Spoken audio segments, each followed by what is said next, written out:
somebody was walking. I've been trying hard to run my life. Здравейте и добре дошли в епизод 2 на това американско приключение. В момента се намирам в стаята на Адриан, защото искам да ви покажа неговата гледка. Да, тя е... неговата гледка е показвам тебе. Да, гледката е абсолютно същата, но не баш. Твоята е по-яка. Защото аз съм по-близо до този строеж. Знам, аз не виждам строежи и се вижда всичко идеално. Особено вечерта е много яко. Не, особено вечерта. Той е за вас. Така е. Покажи ли Сергията? Показвам, всичко показвам. Значи той вече си е наредил абсолютно всичко. Да, готов съм за всякакви такъв тип гримове и чудеси. Еми... Неща, ето тук са ми дрехите, за които чувствам. Това е едното, да. това е другото. Да. Даже малко с косачка. Кога? Ма не днеска или... На важното? На третия. Да, на третия ден. Третия ден, четвъртия ден. Добре, третия. И тя много коса пе. Не, човек, не. Ти дали трябва да си чудовище, трябва да си по-страшен. Аз съм красиво чудовище. Няма да бъда някакво изкилиферчено чудовище. Тук имаме, забележете, трохичка и бисквитчета. Прасенцето си е хапвало тук и си е сам. А сега бързам и слизам към моята стая, защото буквално нямам никакво време. Горе-долу около час да се гримирам и да се облека. Мисля, че това време няма да ми стигне определено. Отворих някои неща от турбичката на NYX Professional Makeup. По-късно ще ви ги покажа, защото сега наистина трябва да бързам, ама супер много. Вече нямам никакво търпение да видя и другите инфлуенсъри. Не бях снимала YouTube видеа от много време. Такива влогове по-скоро. И да ви кажа, се чувствам много добре в момента, че го правя. Хора, супер много се радвам, че статива ми е тук, защото ако нямах статив, изобщо не знам къде ще да оставя телефона и да ми е удобно, да мога хубаво така да се виждам, абсолютно всичко зад мен, направо ще да е много трагична ситуация. В крайна сметка много се радвам, че взех статива, защото без него просто съм за никъде.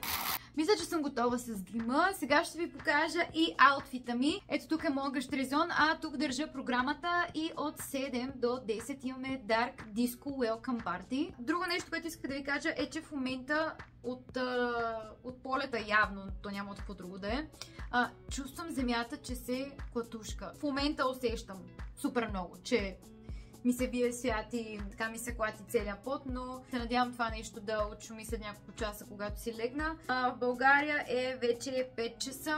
Тук тепърва започва партито. Слагам гащеризона и сега ще ви се покажа. Слагаме обици. Малко само ще поуправя косата, може би. И трябва да слизам. Да добавим малко блясък. Добре. Дайте ми оценка от 1 до 10 на визията. Сега ще я покажа и в цял ръст. Ето ме. В цялата ми прелест. Готова за Dark Disco Party с NYX Professional Makeup. Не знам дали се вижда колко много блещукам, но този продукт е велик и между другото е супер бюджетен. Влизаме в клуба. Вау! Ето там има кът за снимки.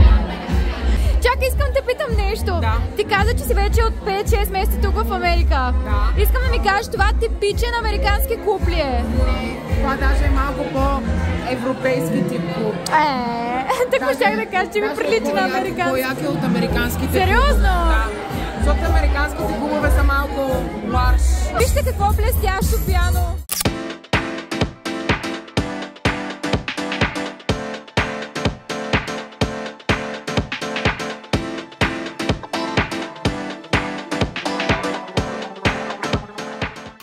Ето какво има за хапване. Има мини бургери, има картофки, тук има паста. Добре се справяш. И да не ти харесва. Имаш лимона?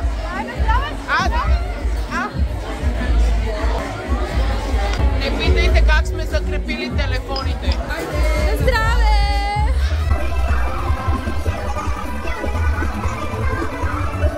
Събитието приключи. Ние с Ана, сръбската инфлуенсърка, си направихме много яки снимки. Ходихме пред хотела да се снимаме. Искам да ви кажа, че изобщо не ми се спи. Не мога да ви обясня какво е това явление, но не ми се спи. Може би чувствам лека умора, но определено не ми се спи. Утре ще посетим доста интересни места. Пожелавам лека нощ. По-скоро на себе си пожелавам лека нощ. До утре. Tomorrow. Добро утро, хора. В момента тук е 5 и нещо. но не мога да спя. Просто не стават нещата. Навън започва да става по-светло. Ще се опитам отново да заспя, поне до към 7-8. Ще бъде по-адекватно. Някакси ако сега стана, просто усещам, че ще бъде много зле положението. Добро утро, хора! Познайте кой не успя да заспи. Мисля да започна да се оправям, да се гримирам и да оправя косата си, защото имам нужда от незабавна фиксация. И да ви снимам какво се криеше в ето тази турбичка тук. Показвам и гледката от стаята. Този строеж тук ще го игнорираме. Когато се прибера в България, определено тази гледка супер много ще ми липсва. Много. Леко си понакъдрих косата, не знам колко добре се справих, защото тук съм си взела само единствено преса. По принцип с пресата по-трудно я къдря, даже изобщо не успявам, не знам сега дали съм се справила кой знае колко добре. Вчера Адриан нямаше търпение да види какво се крие в моята торба, нищо, че той има абсолютно същата. Но както и да е, той ми анбоксна торбата, аз също видях някои от продуктите, понеже и аз бях нетърпелива, разбира се. Сега ще ви покажа нещата. Започвам с първия продукт, първата изненада, а именно ето този, не знам как се нарича, пад, като малка кърпа, с която може да премахвате грима си. Тя е микрофибърна, премахва добре грима и почиства кожата. Също така и се пере. Тук имаме продукт на Виши. Капки за очи, които Адриан като ги видя, просто беше като моля те подари ми ги, искам да имам колкото се може повече количество от тези капки. Реално премахват червенини и правят така очите да изглеждат много като бляскави. Аз вчера ги тествах, капнах си съвсем малко. Наистина премахнаха червенините, така че на 100% ви гарантирам, че това е истина. Продукти за коса. Изкуствени мигли от NYX Professional Makeup, разбира се. Продукт за почистване на лице. Определено ми грабва интереса, така че него също ще го пробвам малко по-късно. Следващия продукт е ето този тоник. Никога не съм виждала тази марка. Мисля, че в България не се предлага. Мицеларна вода на Гарниер. Имаме ключодържател Пингвин. Пише, че това е лимитиран ключодържател Пингвин. Че скоро очакваме голяма колаборация с NYX Professional Makeup. Отново интересно. Продукт за коса на Kerastase. Даже сега мога да си го сложа, защото е олио. Отново имаме почистващ продукт за лице.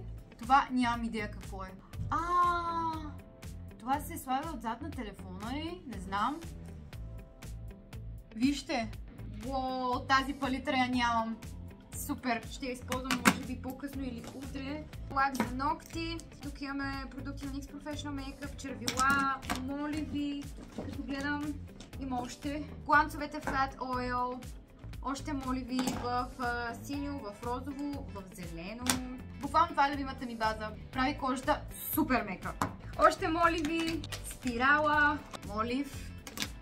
Още един молив и финишинг спрей. Мисля, че това беше абсолютно всичко. Не секунда забравих да ви покажа в ето този плик какво се крие. Единичен екстеншън, показвам го. С щипка е. Последен, но не на последно място е ето този свичър, който също ме очакваше в стаята, когато вчера се настаних. Определено ще си ми остане един страхотен спомен от това пътуване, така че ще си го пазя вечно. Няма да се разделям с него. И когато ми е мъчно и искам да се сетя за това преживяване, ще го поглеждам, ще го обличам и ще си връщам всички тези приятни емоции, които изпитах вчера и се надявам да изпитам днес, утре и след утре. Сега трябва да се гримирам, да се облека и след това слизам на брънч. Много съм гладна вече, нямам търпение да хапна. По-късно ни очакват доста интересни неща, защото ще се разходим до студията на Universal и нямам, боже, никакво търпение това да се случи. Между другото, Ticket на NYX Professional Makeup е един от любимите ми продукти за вежди. Хем придава цвят, хем фиксира. И за къде сме без мигли, естествено? Хора, аз съм готова за брънча. Ето това е аутфита ми. В утрешния ден е по-специалното Хелуин събитие. Не, че днес не са специални, но от към визия по-скоро утре трябва да си още по-тематично облечен, отколкото днес. За утре имам специална рокля, която си я поръчах онлайн от такъв карнавален магазин. В България нямаме много голям избор за Хелуин костюми, но се надявам да се впиша в Хелуин тематиката за облеклото за утре. Ще си говорим в следващия влог. Да тръгваме! Това е моята колежка по устни. Чакай да покажа надписа. Не, хора, вижте вратата! Това ли е вратата? Не. Thank you. Не.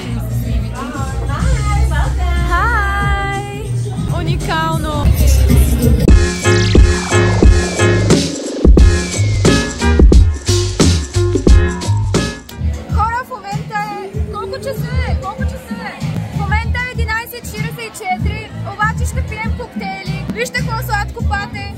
Буквално тук всичко е патешко. Толкова съм гладна, че ще изям абсолютно всичко. Първото събитие приключи и сега чакам Адриан да излезне. Хай! Искам само да ви покажа стената. Уникално. Дойдохме тук да си направим няколко снимки на ето тази фотобудка тук. Ето ни!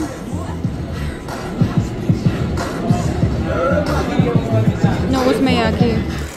Събитието приключи и беше много интересно, научих много нови неща за бранда, екипа, научих и за някои нови продукти, които все още обаче не мога да ви кажа. Единствено продукта, който виждате върху устните ми, мога да ви кажа, че този продукт е уникален и направи устните ми поне 2 пъти, 3 пъти по-големи. В началото има такъв леко пощипващ ефект, но това е за около горе-долу 20 минутки. След това не се усеща нищо и устните изглеждат ето така.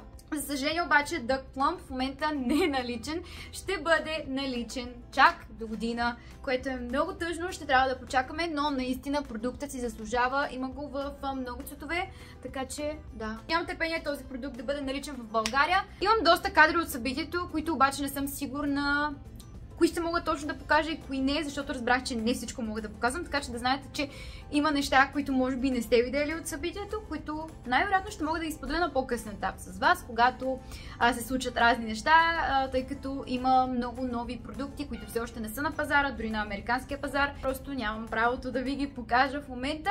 Смятам с това обаче да приключа влога и да ви кажа чао за сега.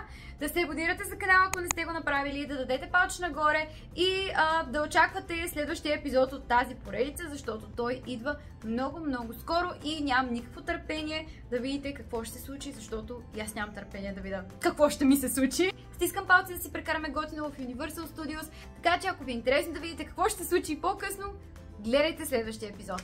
До скоро!